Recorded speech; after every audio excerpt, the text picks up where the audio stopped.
Robinson Crusoe by Daniel Defoe. Chapter 1. Wanderlust. I was born in the year 1632 in York, a large city in northern England. I received a good upbringing from my parents.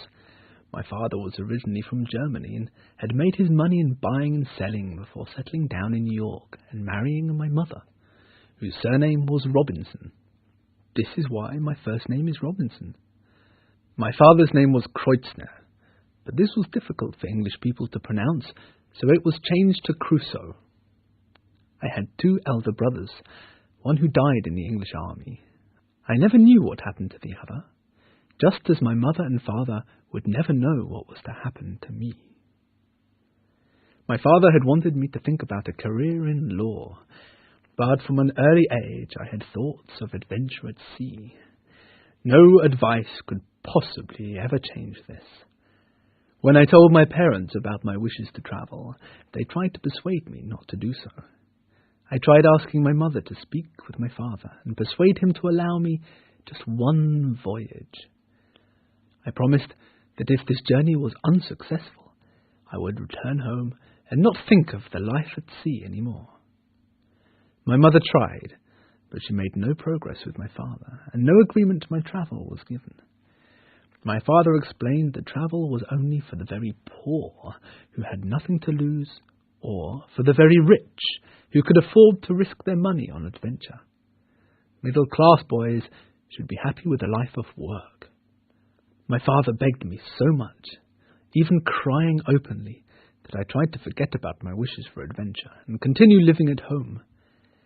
A year later, however, I could stand it no longer, and one day, while I was at the docks in Hull, talking with sailors, I met up with a friend who was going to London by sea. Without thinking about what I was doing, without asking for my parents' permission or even money, I decided to join him. Together we boarded the ship on September the 1st, 1651, and left the harbour on the northeastern coast on course for London. My bad luck started immediately. The sea was very rough, and I began to wish I had never left home. I could now understand what a comfortable life my father had lived, and just how wrong I had been with my own thoughts. I prayed to God to let me make it to land, and I promised him in return that I would go back to Hull, and from there home to my family. However, after several days of terrible seasickness, the sea became calm again. The other sailors joked about the terror I had felt. The storm, they explained, had been very small compared to the others they had experienced. And by the next day the storm had stopped completely, and my promises about returning to Hull faded away. I began enjoying life at sea, watching the sun set and rise over the water, and once thought, with joy in my heart, that it was the most beautiful sight I had ever seen. Within a few more days, however, the wind began blowing strongly once again, and a truly violent storm began. Again I prayed to God to allow me to change my mind and return home. The storm caused panic and destruction on the boat, and the sailors fired their guns as a sign of trouble. Never having heard guns before, I fainted on the deck and was kicked aside by my mates. When I awoke, I saw everyone jumping off the ship into a smaller boat. Seeing that it was my only way of surviving, I quickly did the same, and we sailed away safely. I watched over my shoulder as the ship, which we had left only moments earlier, sank to the bottom of the ocean.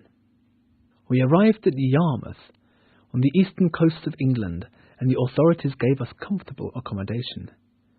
At this point, I had to decide whether or not to continue to London or return to Hull. My friend was quick to point out that what had happened on my first voyage was a clear sign that the sea life was not for me. This made me very angry, and I made my decision to travel to London by land. I was too ashamed to go home, and would certainly be laughed at by my friends and colleagues. I travelled to London on foot. When I arrived, I decided to look for a voyage, and I had the good fortune of getting to know the captain of a ship sailing to Guinea, on the west coast of Africa. He invited me along, and I accepted. The voyage, apart from seasickness, went very well. I had bought many things in London that I was able to sell to the people of Guinea. This whole experience created within me not only an addiction to travel, but also to doing business with the local people of this part of the world. Since non-Westerners did not value gold in the same way as Westerners did, we were able to receive much more gold for our goods than we would back home. I loved it, and after I returned to London with a fortune beyond my dreams, I immediately wanted to sail out again. It was, however, with great sadness that whilst in Guinea the captain caught a tropical disease, fell terribly ill, and died. And so it was, under these sad circumstances, I decided to take his ship and continue the business in which I had had my first trading success. Chapter 2. Captured by Pirates. I decided to go on the same journey as I had been on with my friend the captain, and so I set sail once again with a shipmate who had also been on the previous voyage to Africa. I was now captain of the ship, and this turned out to be one of the unhappiest voyages I would ever make. I took only £100 of my newfound wealth, leaving £200 with the widow of the captain. On a course towards the Canary Islands, we were attacked by Turkish pirates. After a short battle, where many died by gunfire, we were taken prisoners to Salé, a Moorish port. I was now to become the personal slave to the leader of those who took me prisoner. My new master made me do hard and boring work around his home. For the next 2 years, I wanted to escape, and the opportunity finally came when my master sent me, along with some Moorish boys, to catch some fish. In preparation, I secretly stored some provisions and guns on the ship. We set out to fish. I managed to convince Ismail, the sailor controlling the boat, that we would find much more fish further out to sea. When we were far enough out to sea, I approached him from behind and threw him off the boat, saying that he should swim for shore because I was determined to be free. I explained to the other boy, called Zuri, that he must be faithful or he too would be thrown overboard.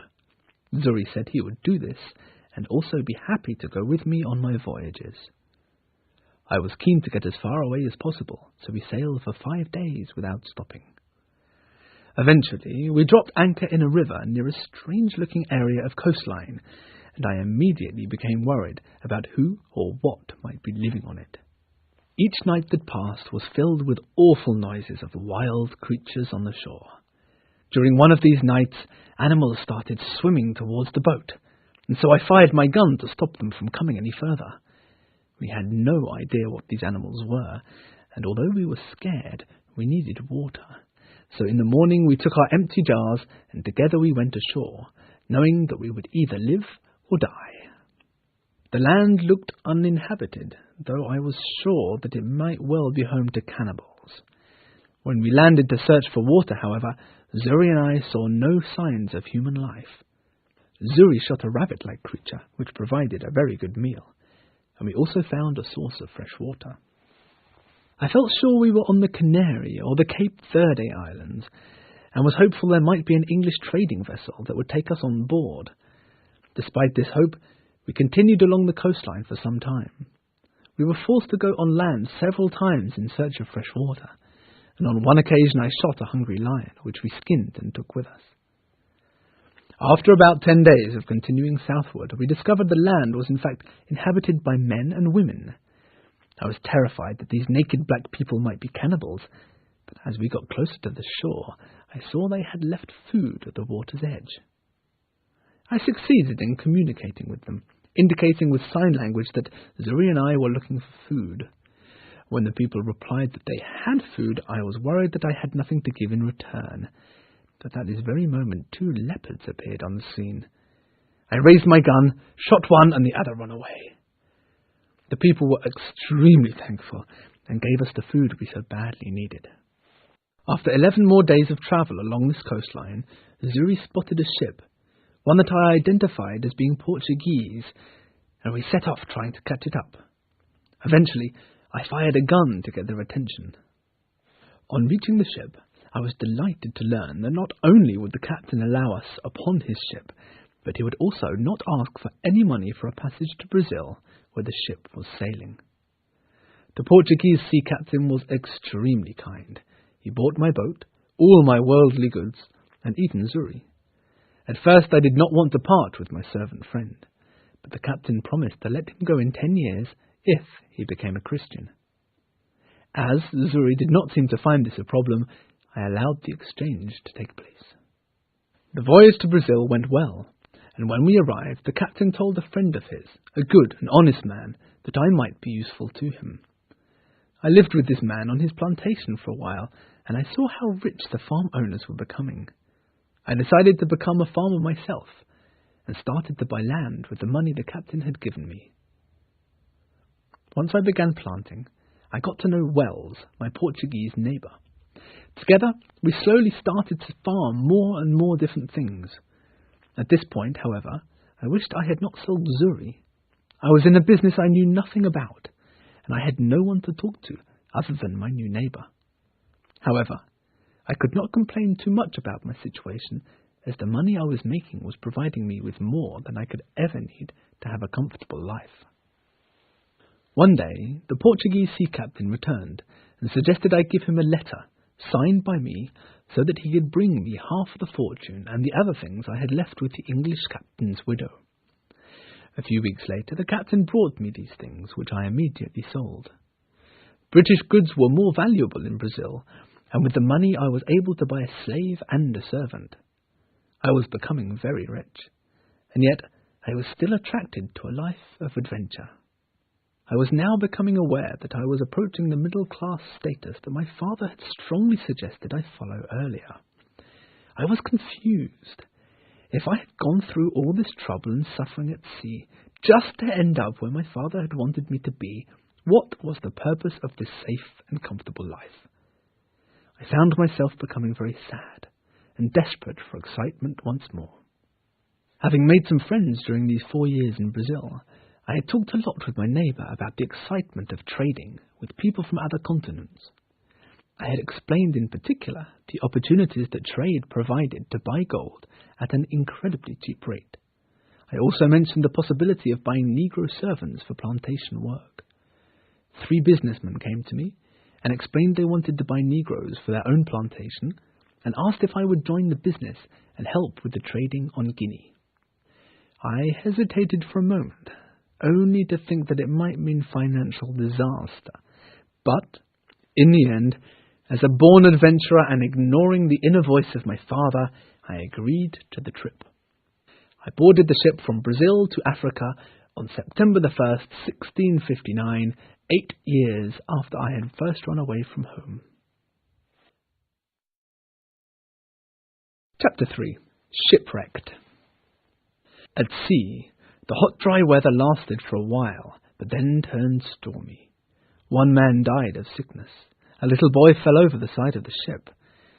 After 11 days, it was clear that, due to a massive leakage, the ship was not going to make it to its final destination. We decided to try and make it to Africa, where we could get help. For 15 days, the 11 of us continued sailing, and then another massive storm came. There was land in the distance, but we were afraid it might be inhabited by cannibals. Suddenly, as we got closer, the ship crashed into the seabed.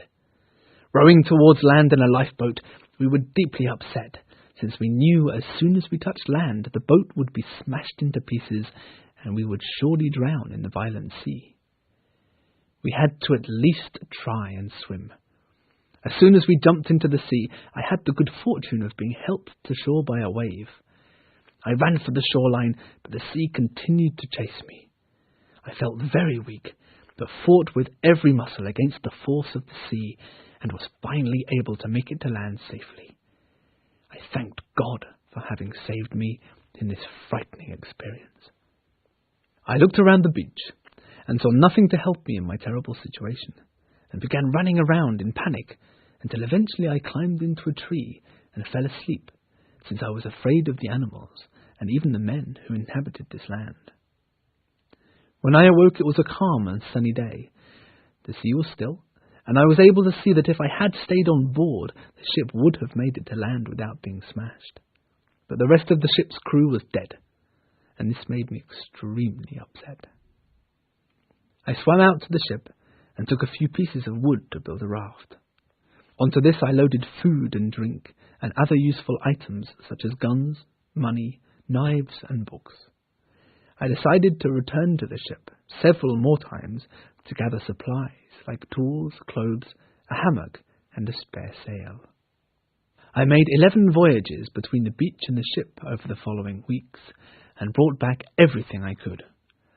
I was also happy to have been able to save some pen and paper, 3 Bibles, 2 cats and a dog.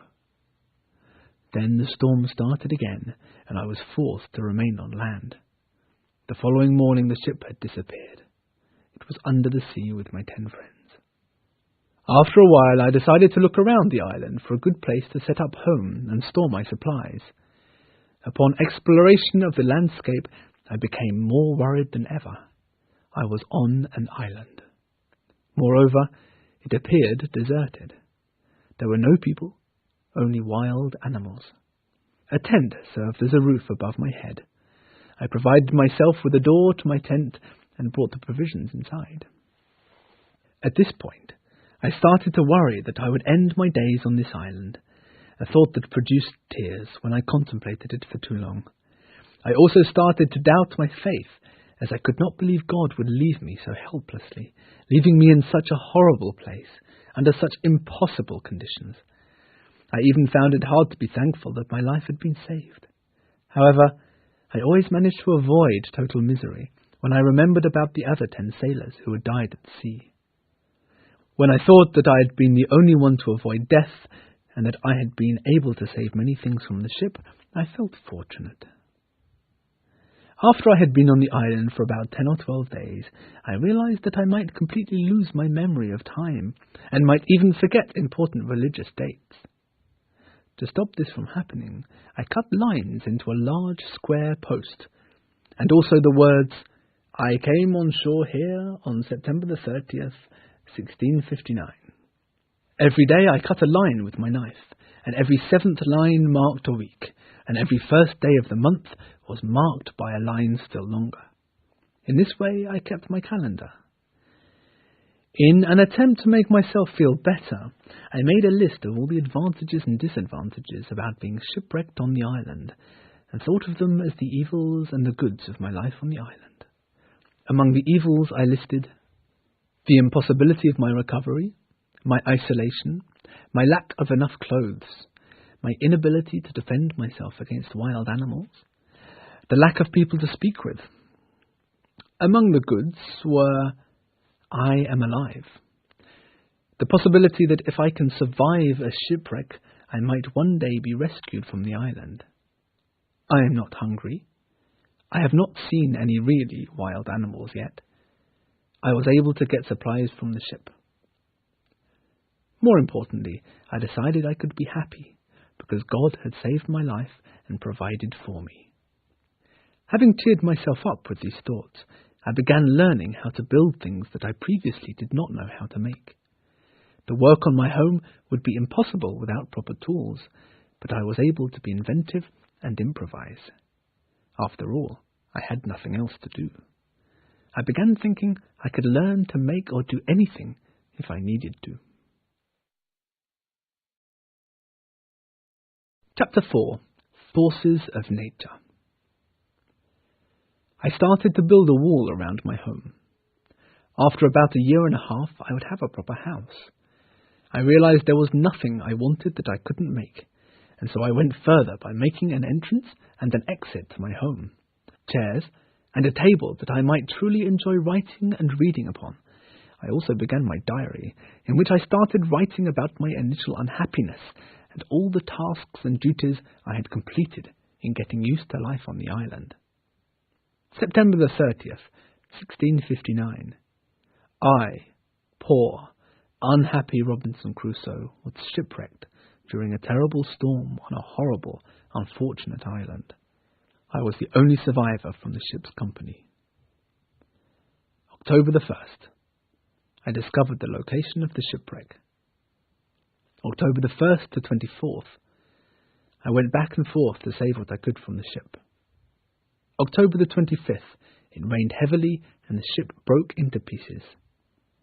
October the 26th. I looked for a place to put my tent. October 26th to 30th. I set up my tent and stored my things inside. October the 31st. I killed a goat for food. November the 1st. I spent the first night in a tent in a hammock. November the 4th. I began my daily routine. November the 5th. I killed a wild cat and preserved its skin. November the 6th. I finished making my table. November the 7th to the 12th. I completed my chair. November the 14th to 16th. I made boxes for storage. November the 17th. I began to dig in the rock behind my tent to make storage room. November the 23rd. For the next 18 days, I widened and deepened my cave so that it formed a warehouse area, a kitchen, a dining room and a cellar. December the 10th. A large amount of dirt fell in from the roof of the cave. December the 11th. I fixed the cave's ceiling. December 17th to 20th. I began to furnish my house more interestingly and designed a dressing table. December the 27th. I killed a goat and injured another, which I brought home and helped to recover. I began thinking about the idea of breeding animals so that I might have another source of food when my current supply finishes. January the 3rd. I began working on a wall to protect my living area. I was now sure that if visitors came to the island, they would not be able to recognize my building as a man-made home. And so I had a routine for my hunting and building. I kept the skins of every animal I killed and hung them up as decoration. I made big boxes to store food as well as tools. When there were problems, I generally succeeded in fixing them. Storage shelves kept the place tidy inside. I took frequent walks and found pigeons a very good source of meat. During this time, the darkness became my greatest annoyance, and so I decided to make candles from the fat of dead goats. And then a wonderful thing happened. While emptying bags from the ship, I shook out some pieces of corn. After the rain fell, barley, through no work of my own, began to appear. I was delighted, and I took this as a sign from God that I had not been forgotten, and gave thanks. On April the 14th, I finished my wall, not with a door, but with a ladder to climb over it, just to make absolutely sure that it did not appear to be the gateway to a home. But just after this, the ceiling of the cave began to fall in, and I found myself in the middle of a violent earthquake. I stood terrified and watched landslides all around. This horrific experience was followed by another when a terrible storm began, and I was forced to stay in my cave, even though I was afraid another earthquake might bring it down on my head. I decided at this point to move my home from the cave to somewhere that was out from under the earth, so that if an earthquake happened again, I would be in a less dangerous position. It would be a huge job, and I was not keen to begin it. I made a grindstone to help make the necessary tools for the construction job, and then, in the middle of this work, I noticed that the recent hurricane had caused the ship to come closer to shore. I could now see it clearly, and was even able to walk out to it. I began taking it to pieces, keeping the wood, iron and lead for future projects. I worked on the shipwreck until June the 15th. A few days later, I started to feel ill, and then on June the 21st, I became very ill, and prayed to God for the first time since the storm I experienced on leaving Hull. In my illness, I had terrible visions of a huge man coming down from a rain cloud, shaking the earth as he stepped closer towards me. The man said that because I had not said sorry for my adventurous ways, and not listening to my father, I would die. The man lifted a spear to kill me, and I was horrified. I began thinking about the lack of thought about my own life I had shown up to this point. I thought about how I had not been truly thankful when I was rescued by the Portuguese captain. I also thought that while I had been thankful for my initial survival on the island, these feelings had changed into a simple happiness to be alive. There was no recognition that God had been responsible. I felt guilty for becoming too comfortable on this island. My sickness was making me think about God again, and so I prayed directly to him, asking for his help. The following evening, while eating my turtle supper, I found myself saying grace for the first time in my life.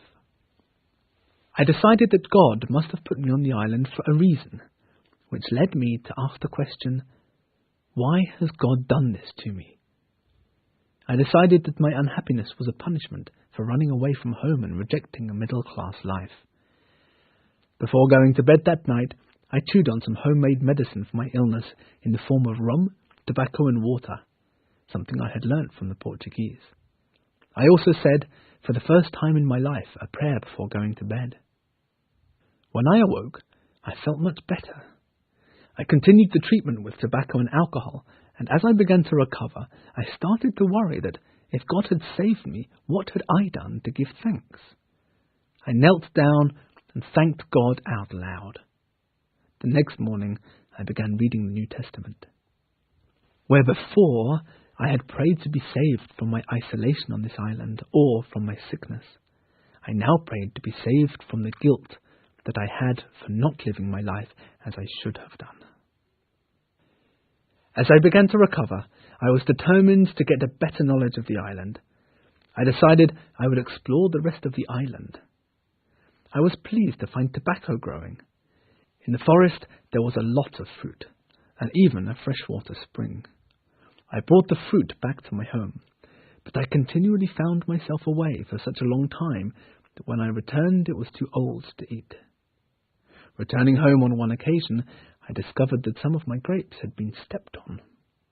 I thought there must be wild animals around, so I decided the best solution would be to hang the grapes to dry them into raisins. I developed such a love for the wilder part of the island that I began thinking of having a new home. I decided to simply build another one and have two homes, a sea-coast house and a country house. I finished the new place in time for the next rainy season. Chapter 5. Am I Really Alone? The 1-year anniversary of my arrival came, and I felt very unhappy. Again I prayed to God. So far on the island, I had learned how to make the best out of the rainy season and the dry season, and how to plant rice and corn. They grew well, so I farmed more and more. I kept myself busy with this farming and with making more useful household items, such as baskets. I moved frequently between my two homes. My greatest wish at this moment was for a smoking pipe. One clear day, looking out to sea, I was able to see a line of land, but could not be sure where it was. I was sure, however, that if anyone lived there, they would be cannibals. On my walks around the island, I discovered more wild animals. Many times I chose to sleep outdoors in trees to protect myself from them. When I returned home, however, I was always very happy to see my parrot and my young goat. The rest of the year passed without anything bad happening, and on the 2nd anniversary of my time on the island, I thanked God for the good fortune I'd had, the amount of food, and my ability to make a comfortable life for myself. I thanked God for easing my moments of isolation. I truly began to think that my isolated life was in fact happier than the life I had previously had in normal society. I thought that where previously I had walked about the island thinking about how lonely I was, I now started to feel it was more possible to be happy here than it was in a civilized society. I actually began thanking God for bringing me to the island. In my 3rd year on the island, I mainly read the Bible, in 3 separate sittings a day, searching for food every morning for 3 hours, and preserving and cooking the animals I had shot, or fruits and vegetables I had collected. I was constantly working on my corn and barley, improving my methods of protecting them from hungry birds. I taught myself how to make bread, and could not believe how complicated it was. In fact, I spent 6 months making the tools I needed to make the grain into flour, and to make the corn ready for the preparation of a loaf. I also taught myself to make pots, and I improved upon the system by making a kiln, after which I could make as many pots as I wanted. I was now able to make a stew. I seemed always to be doing something. At this time, my pet parrot Poll, who I had spent time teaching how to speak its name, actually did so. This was the first word I had heard since landing on the island. I was now growing interested in the land on the other side of the island. I believed from there I might be able to spot a mainland and therefore escape. I missed Zuri and the boat in which we had sailed. I decided to try and repair the wrecked ship's boat, but it kept sinking. I then decided to build my own boat, though I was unsure of how I would be able to get the boat off land. Wrongly, I chose to worry about this later, since although the boat was well made, I was unable to get it to the water's edge because of its weight. The only way was to build a canal to the ocean, which would surely take a long time. I chose to observe the 4th anniversary of my arrival respectfully, and was still surprised that there were no evils here at all. All the money I had was worthless, and I still wished for a tobacco pipe. I thought a lot about the good fortune I had had, and spent much of my time remembering the important dates in my life. At this point, though my clothes started falling apart, I did manage to use the skins of animals I had killed to keep me warm. The skins kept me very dry in the rain, and so I decided to make an umbrella from the same material. I then decided to make another boat, small enough that I could get it to the water, and in the 6th year of my captivity, I set out on a voyage around the island. The sea was rough, and actually took me away from the island. I began to worry that I would not be able to return. Slowly, however, the wind changed, and I was able to make it back to shore. I dropped to my knees and gave thanks to God. By night, I was able to reach my country house and became terribly frightened when I heard a voice calling my name, asking where I was. It was Poll, my parrot. For the next year, I lived a quiet life. I perfected my skills in making things and was able to do more and more to further my building projects. I had less and less gunpowder, however, so I began setting traps to catch goats and breed them. At this point, 11 years had passed. From the goats I had milk, from which I was able to make butter and cheese. I now ate like a king. I still wished to sail around the island, but I was afraid of being carried away by the sea, and so I decided to have a boat on both sides of the island. After several more years had passed, while visiting one of my boats, I looked down and noticed a man's footprint in the sand. I was extremely frightened, as I thought it must have been made by a cannibal from nearby lands. I wondered if they were on the island, and if it was perhaps even the mark of the devil. My faith in God was being challenged. I chose to let God decide. If I was not to be saved from evil, that was the way it would have to be. Chapter 6. Friday. I began thinking that I may have made the footprint myself. This made me feel a little braver, and I went out again to milk my goats. However, as soon as I walked, I was always afraid and often found myself turning around to look behind me. I decided to check the footprint against my own. It was much bigger. I thought that since I had not seen anyone in 15 years, that people must have come from abroad in boats. I wanted to hide myself even more, so I made the walls stronger and planted lines of trees in front of my home. I moved my goats further away and divided them into 2 groups. I walked down to the shore, opposite the one on which I had landed, and my fear of cannibals being on the island was confirmed when I found it covered in human bones. I thanked God that I myself had not been eaten, and that I was not as bad as these horrible cannibals. As time passed, I became more comfortable with these recent events, although I was certainly more worried about firing my gun. I also found myself caring more for my goats, so I would not have to hunt. As well as this, I set my mind on other tasks, such as learning to make beer. I was not scared of the cannibals. but I did wish to get revenge for the deaths of their victims. I wanted the chance to hurt these cannibals and save who they killed. Over and over I thought about the best way of attacking them. I went about picking the best places from which I could take aim at these disgusting men. I began a daily tour to look out for ships, and then started to wonder if it was in fact my duty to take revenge on people who had not done me any personal harm, or who are most likely killing prisoners of war. I thought repeatedly, and decided that maybe it would be better to leave the cannibals in the hands of God. In this way I continued my isolated life and gave thanks to God that he had kept me alive. Occasionally I became frightened by strange sounds close to my home, and I always stayed ready for action. I kept telling myself that if I was not able to face these evils now, I would not have been able to have lived 20 years alone on this island. Time continued to pass, and I spent most of my time with my parrot and the other animals. Then, one day, I was stunned to see a fire on my side of the island. The cannibals were back.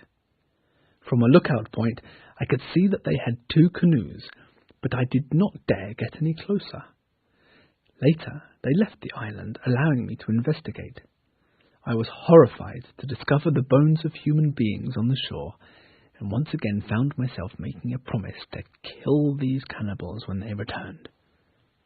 Around this time was the 24th anniversary of my time on the island, and this was marked by spotting the wreck of a Spanish ship. I was hopeful that there might be a survivor on board, and so I hurried to my boat and rowed out to the wreck.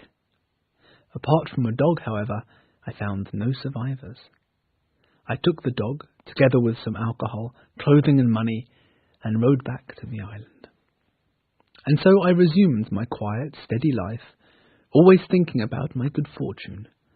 At night, however, I had nightmares about cannibals, and during this time I began to think that if I could save the life of a prisoner, or indeed a cannibal, I might be able to make him my companion, and make an escape from the island. I began to realize just how lonely I had been. I waited patiently, and after a year and a half, I finally saw 5 full canoes arrive on the shore. Against 20 or 30 men, I wondered how I would fight. I saw 2 unfortunate men being pulled from the boat. While one was being beaten and cut open for the feast, the other managed to run away, in my direction. I took my 2 guns and went to save his life. I managed to shoot the 2 men running after him. The prisoner then knelt down and rested his head on my foot. He could not believe his enemies were now dead.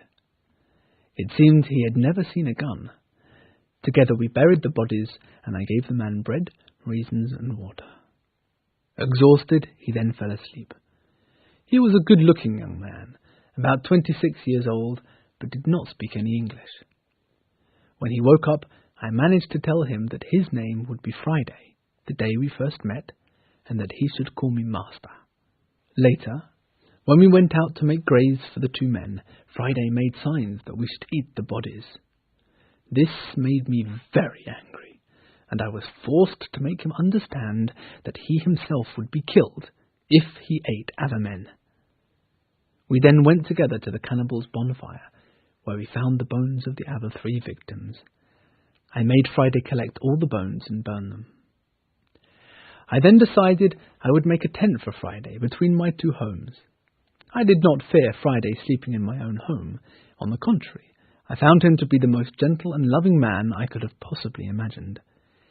Friday became a loyal servant, and I felt that he thought of me as some kind of father figure. Our relationship was indeed very loving, and I made it my aim to turn Friday into a civilized human being with everything from his eating habits to religion. I taught him how to use guns and roast goats. I had discovered a wonderful reason for living. The year continued in a most pleasant way.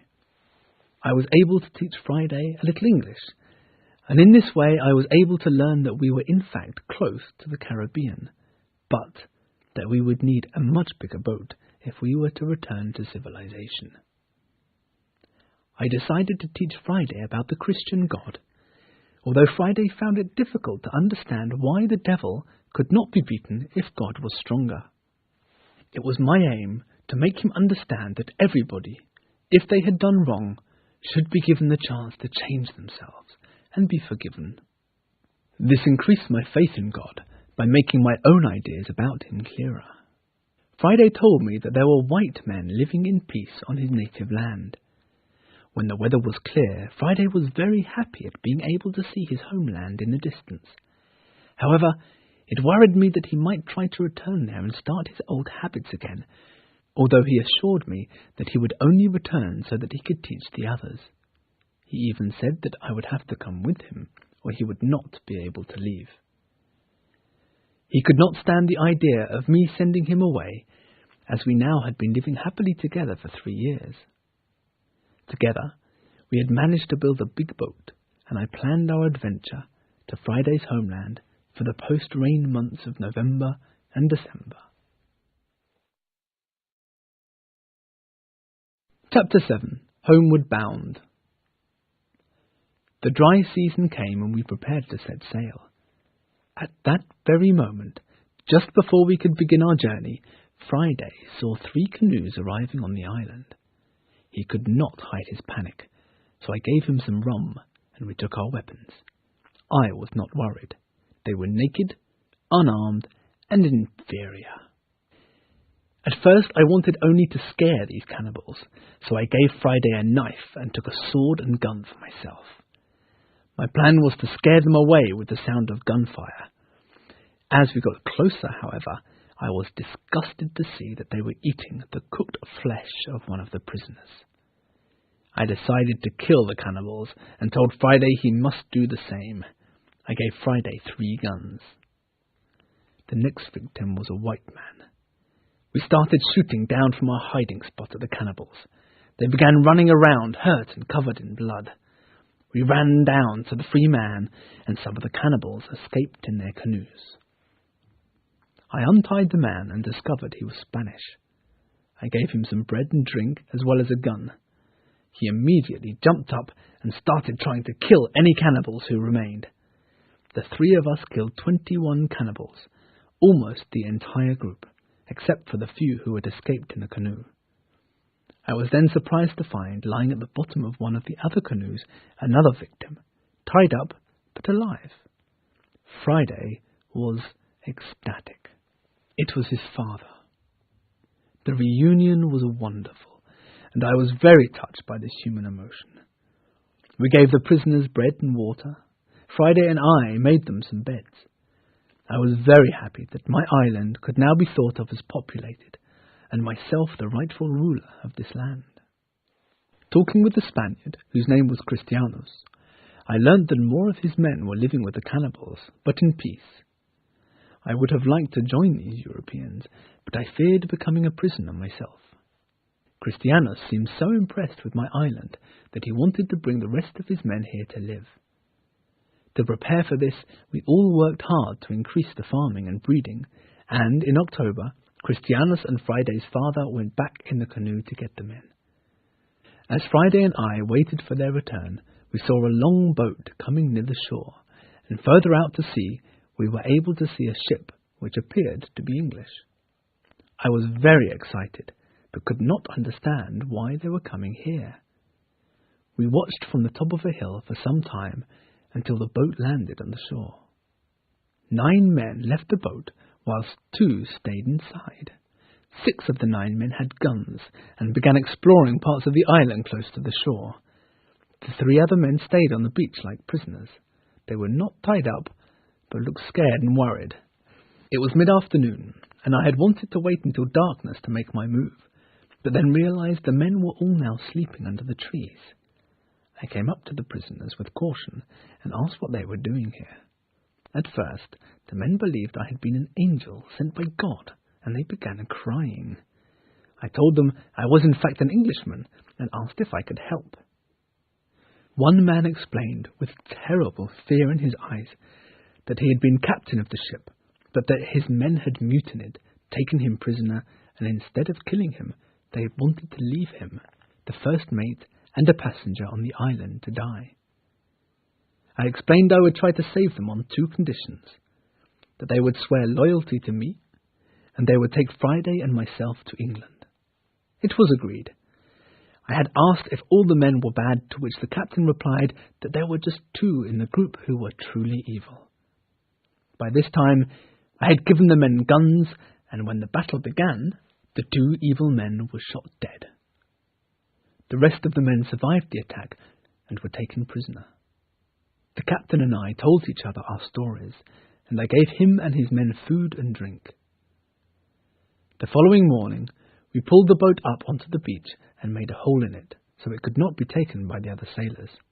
What's more, it could be used as an alternative form of escape if my plan was unsuccessful. As the captain had thought might happen, some men came from the ship to investigate why the other men had not returned. 10 men with guns arrived on the beach, and the captain identified another 2 within the party who were truly evil. 7 men began looking for their fellow mutineers, whilst 3 stayed in the boat. I knew they would be unable to find their friends, since we had tied them up and hidden them in my home.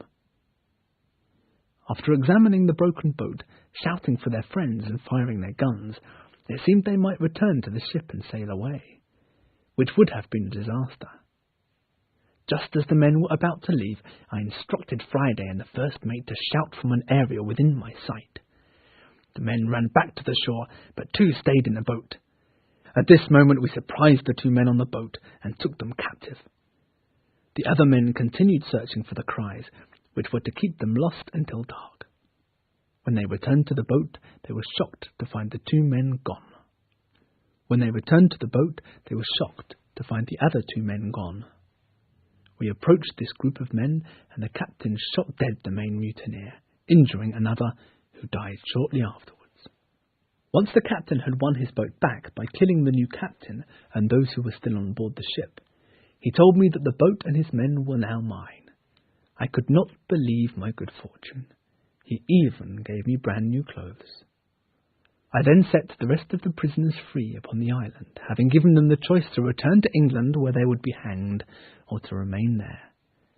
I explained to the men some of my secrets of survival, and left a letter for Christianus explaining what had happened.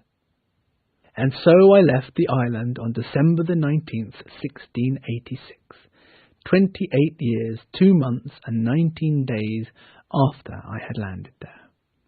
I chose to take my cap made of goatskin, the umbrella I had made, and my parrot Poll.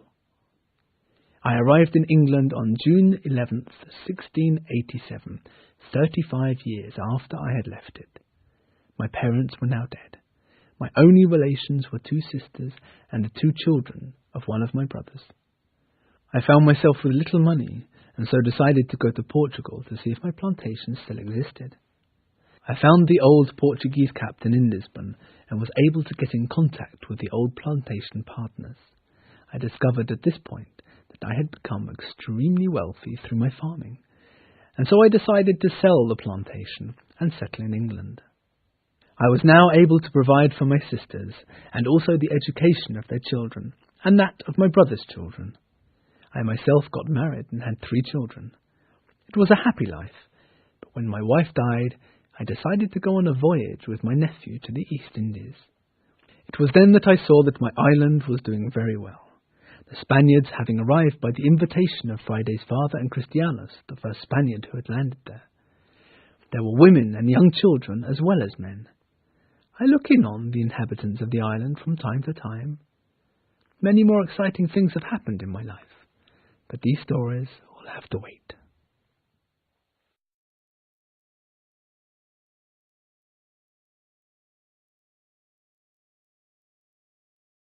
Joked about the terror I had felt. The storm, they explained, had been very small compared to the others they had experienced. And by the next day the storm had stopped completely, and my promises about returning to Hull faded away. I began enjoying life at sea, watching the sun set and rise over the water, and once thought with joy in my heart that it was the most beautiful sight I had ever seen. Within a few more days, however, the wind began blowing strongly once again, and a truly violent storm began. Again I prayed to God to allow me to change my mind and return home. The storm caused panic and destruction on the boat, and the sailors fired their guns as a sign of trouble. Never having heard guns before, I fainted on the deck and was kicked aside by my mates. When I awoke, I saw everyone jumping off the ship into a smaller boat. Seeing that it was my only way of... Robinson Crusoe by Daniel Defoe. Chapter 1. Wanderlust.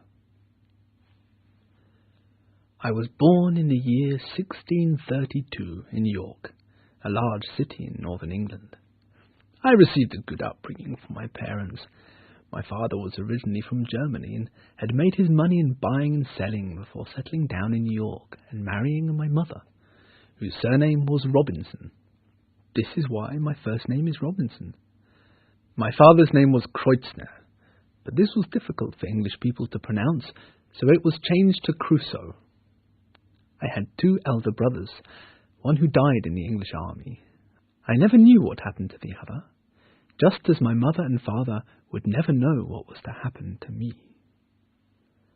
My father had wanted me to think about a career in law, but from an early age I had thoughts of surviving. I quickly did the same, and we sailed away safely. I watched over my shoulder as the ship, which we had left only moments earlier, sank to the bottom of the ocean. We arrived at Yarmouth, on the eastern coast of England, and the authorities gave us comfortable accommodation. At this point, I had to decide whether or not to continue to London or return to Hull. My friend was quick to point out that what had happened on my first voyage was a clear sign that the sea life was not for me. This made me very angry, and I made my decision to travel to London by land. I was too ashamed to go home, and would certainly be laughed at by my friends and colleagues. I travelled to London on foot. When I arrived, I decided to look for a voyage, and I had the good fortune of getting to know the captain of a ship sailing to Guinea, on the west coast of Africa. He invited me along, and I accepted.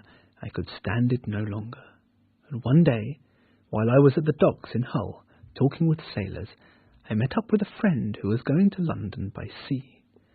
Without thinking about what I was doing, without asking for my parents' permission or even money, I decided to join him. Together we boarded the ship on September the 1st, 1651, and left the harbour on the north-eastern coast on course for London. My bad luck started immediately. The sea was very rough, and I began to wish I had never left home. I could now understand what a comfortable life my father had lived, and just how wrong I had been with my own thoughts.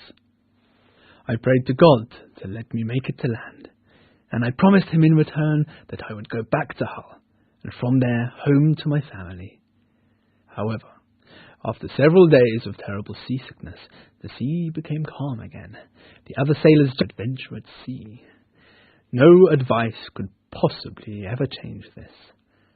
When I told my parents about my wishes to travel, they tried to persuade me not to do so. I tried asking my mother to speak with my father and persuade him to allow me just one voyage. I promised that if this journey was unsuccessful, I would return home and not think of the life at sea any more. My mother tried, but she made no progress with my father, and no agreement to my travel was given. My father explained that travel was only for the very poor, who had nothing to lose, or for the very rich, who could afford to risk their money on adventure. Middle-class boys should be happy with a life of work. My father begged me so much, even crying openly, that I tried to forget about my wishes for adventure and continue living at home. A year later, however,